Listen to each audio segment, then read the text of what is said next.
In 1757, a young Yoruba woman named Amara boards the slave ship Providence, shackled, robbed of freedom, but not of her knowledge. Above deck, starvation is policy. Below, holds suffocate at 100 degrees. Captives ration 2 buckets of beans and a half pint of water, barely enough to survive the voyage.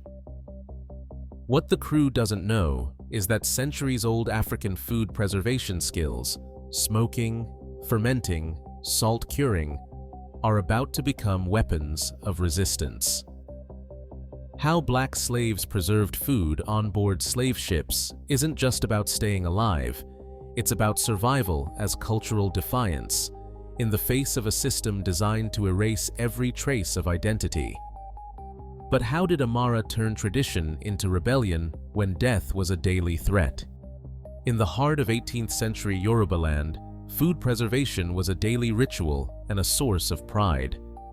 Amara learned her skills at her grandmother's side, hands dusted with cassava flour, eyes sharp to the color of drying peppers. In her village, every season brought its own challenge, and every solution was grounded in tradition. Fish, fresh from the river, were salted and laid across raised racks, smoke curling up from slow-burning fires below. The right wood mattered, iroko for its steady burn, palm for its scent. Amara could judge a good smoke by the deep gold on a fish's skin and the way it snapped when bent. Grains, millet, guinea corn, and beans were spread on woven mats, lifted off the ground to catch the sun's heat but shielded from sudden rains. She knew how to turn a handful of locust beans into iru, a savory paste prized across the region. The process took days, boiling, skinning, then wrapping the beans in banana leaves and tucking them into a warm corner to ferment. The scent would shift from sharp to earthy, signaling the transformation was complete. Yams, harvested in abundance, were stored in pits lined with straw, cool and dry, where they could last through the lean months. Every task was a lesson: when to stir, how to test, which leaves to use for wrapping. These methods weren't just about staving off hunger. They shaped celebrations and ceremonies, marked the turning of the year, and bound the community together. For Amara, mastery meant more than skill. It was a link to ancestors, a promise that nothing would be wasted and that the land's gifts would endure. In her world, preservation was not only survival, but memory. Each smoked fish, dried pepper, and fermented bean. A quiet act of remembrance, a safeguard against forgetting who she was. Heat pressed in from every side, thick as wool, as Amara stepped below deck for the first time. The hold of the Providence was a world apart from anything she had known, airless, packed so tightly that bodies brushed with every movement. The stench of sweat, urine, and rot clung to every plank. In the darkness, the only relief came from a trickle of stale air through cracks above. The temperature hovered near 100 degrees, and the wood beneath her feet was slick with condensation and waste. There was no day or night, only the endless press of bodies and the rasp of breath. Food arrived twice a day, if it could be called that. Each group of 10 received a tub, sometimes of beans boiled to a paste, sometimes a lump of hard biscuit, sometimes a few scraps of salted fish. 10 hands reached for the same tub, fighting for a mouthful. The crew measured out water with a tin cup, half a pint at most, and moved on. Some days, the water tasted of rust. On others, it was thick with salt from barrels washed by the sea. The rations were meant to keep people alive, nothing more. Hunger gnawed at every hour. Amara watched as children's bellies swelled from emptiness and grown men shrank into themselves, eyes hollow. Disease moved faster than hope. Diarrhea spread from one corner of the hold to the next, carried on the same spoons that passed from mouth to mouth. Within days, the weakest began to die. The crew tossed the bodies overboard at dawn, barely pausing in their work. The message was clear. Survival was not guaranteed. Every meal was a reminder of what could be lost. Amara listened to the coughs, the prayers whispered in languages she didn't know, and the silence that followed when someone slipped away in the night. She knew the food would not last. The heat spoiled what little there was, and the water ran low after only a few weeks. The crew rationed even more tightly, counting every mouthful. Amara's mind turned to the lessons of her grandmother: how to keep beans from turning sour, how to stretch a meal when there was nothing left. In the hold's darkness, she began to look for signs: which scraps could be saved, which hands moved with purpose. The fight for food was not just about hunger. It was about staying alive long enough to remember who she was. Kwame's voice carried above the shuffle of feet and the low murmur of prayers, cutting through the thick air of the hold. He spoke in a clipped Akan, but his hands moved in a language older than words, cupping invisible grain, tracing the outline of a silo against the darkness. By the time he was 16, Kwame had helped his family build storage pits deep into the laterite earth of northern Ghana. He knew how to line the walls with millet straw, how to seal the mouth with clay, and how to judge the right moment to open the pit when months of rain had passed and the air was dry again. Even now, half a world from home, he could recall the smell of fresh grain rising from the earth, promising another season. Fatima, sitting nearby, listened with a steady gaze. Her world had been the open grasslands far north, where cattle moved with the seasons and milk was never wasted. She could churn butter in a gourd, skim the skin from boiling milk to make a soft cheese, and salt it for the lean months. Her mother taught her to use brine made from sun-dried salt and river water, soaking strips of meat until they stiffened, then hanging them in the wind. Fatima's memories of food were not of abundance, but of making every drop and crumb last through drought, through dust storms, through times when the herd thinned and the grass turned brown. In the shadows of the Providence, Amara found herself drawn to them both. The three of them, strangers by birth but bound by hunger and memory, began to trade fragments of knowledge.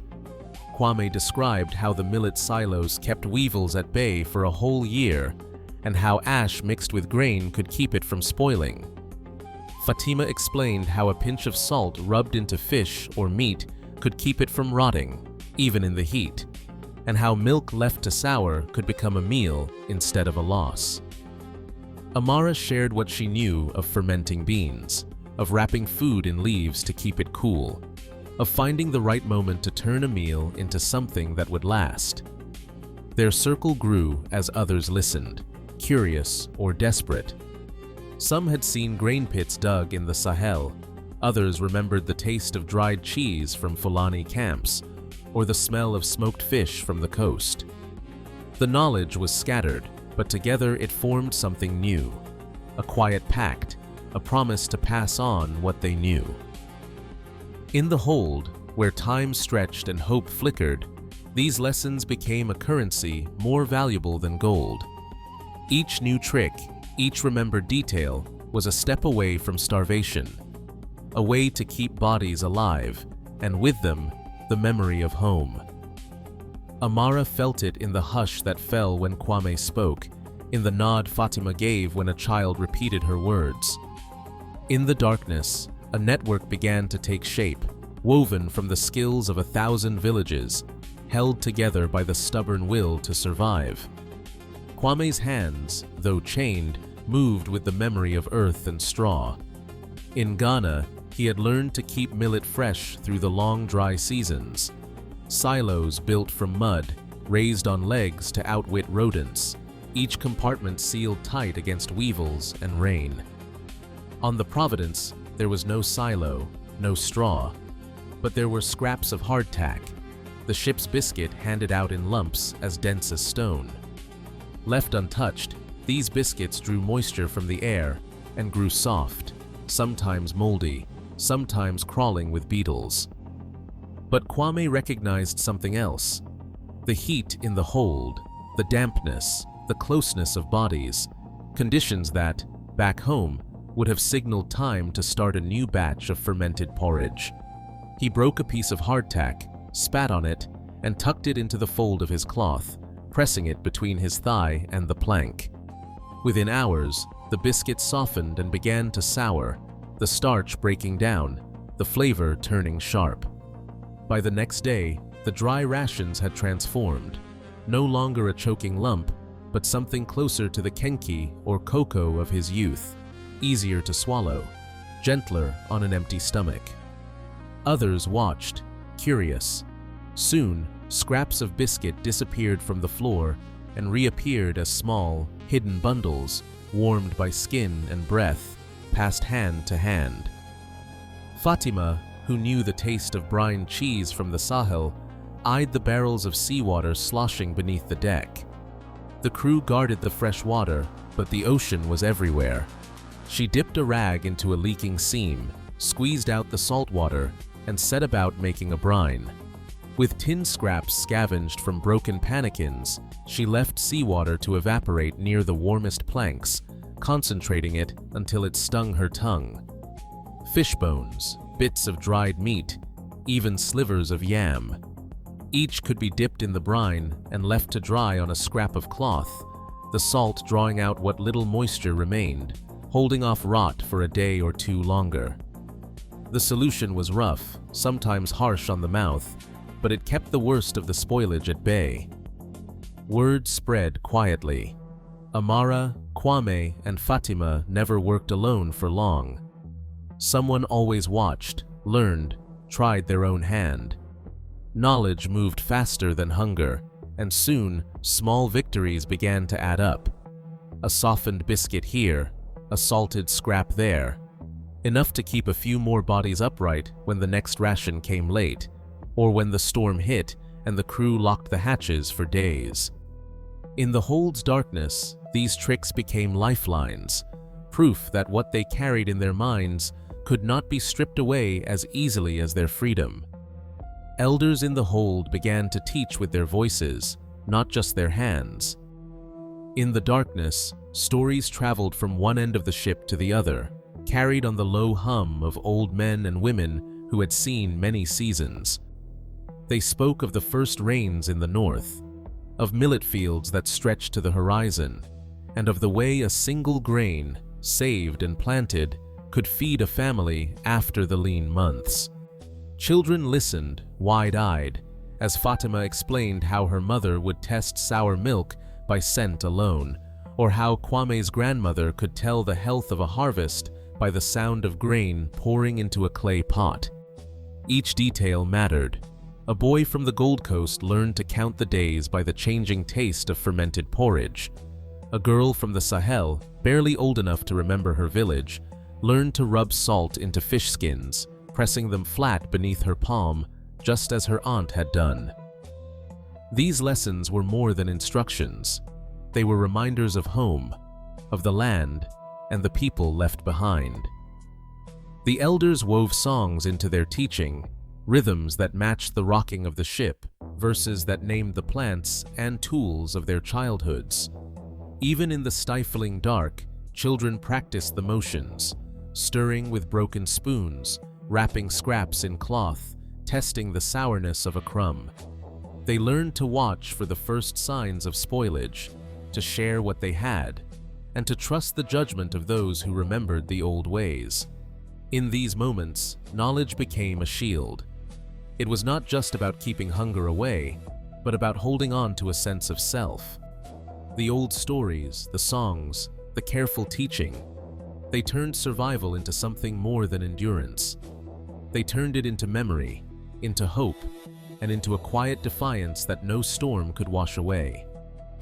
Lightning struck the mainmast just after midnight, splitting the sky in two.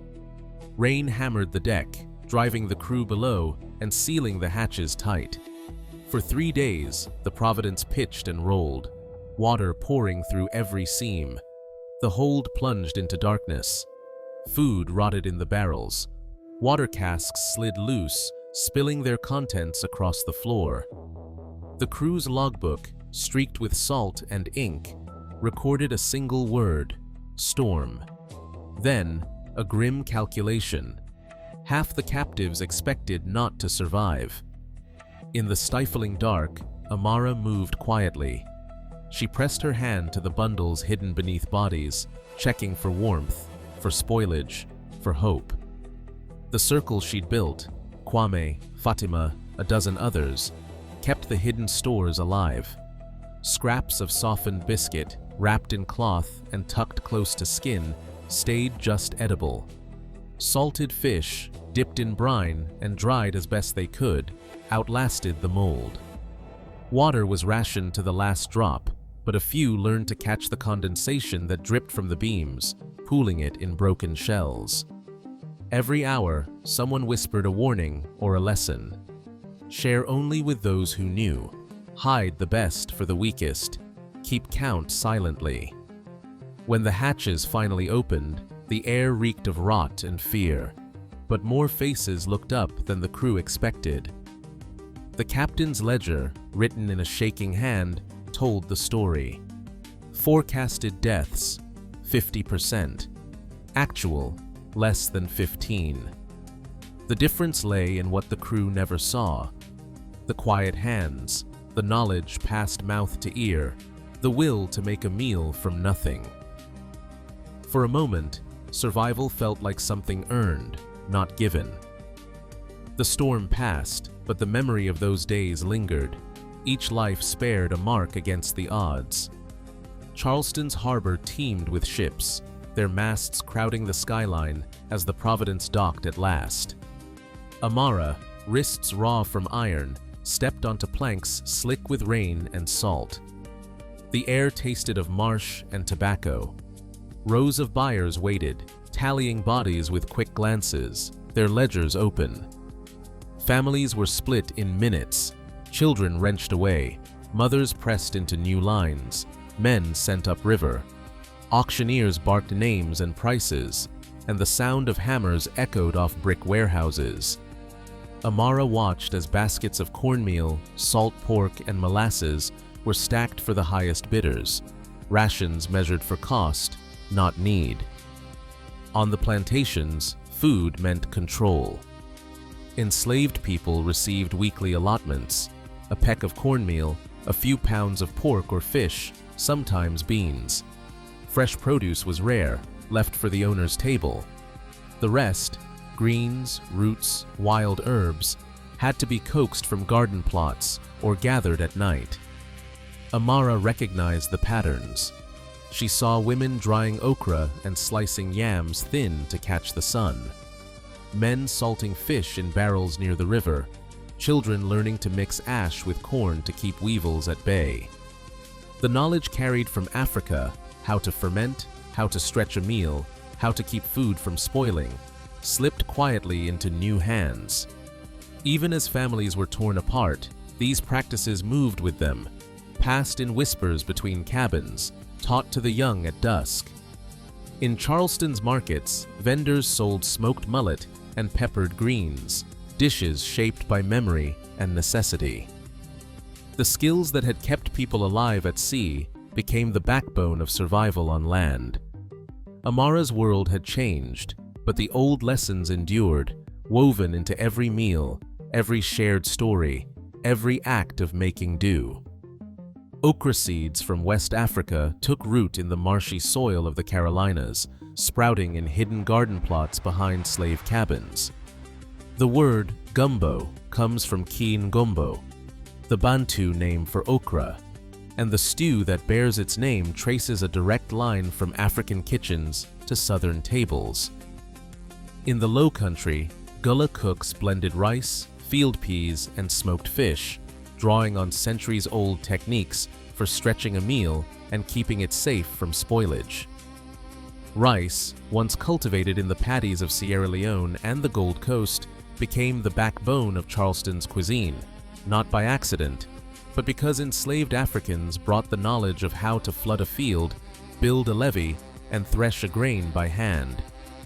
Dishes like Hoppin' John, pepper pot, and red rice carried echoes of the Middle Passage, each bite a reminder of what could be preserved, even when everything else was stripped away. Salt-cured hams, pickled greens, and fermented bean cakes appeared on plantation tables and in city markets, shaped by the same hands that once hid food from the overseer and passed recipes by word of mouth. The Gullah people, descendants of those who survived the crossing and the fields, kept alive the rhythms of call and response in their kitchens, their stories woven into pots of simmering stew. Across the Americas, these preservation methods traveled with the people who carried them, adapting to new climates and crops. In the Caribbean, salted cod and cassava bread followed the same logic of making food last through lean times. In Louisiana, Creole cooks stirred roux into gumbo, blending French, Spanish, and African traditions into something new. The legacy of those shipboard lessons endures in every meal, where smoke, salt, and time transform the ordinary into the essential. The knowledge that kept people alive in the hold became the rootstock for a culinary tradition that still feeds families today, a quiet triumph stitched into the fabric of American food. On board the Providence, captives endured holds that reached over 100 degrees Fahrenheit and survived on just 2 meager rations a day, facts confirmed by ship logs and historical records. Despite these conditions, the documentary has shown how enslaved Africans used salt curing, fermentation, and underground knowledge networks to resist starvation and maintain identity.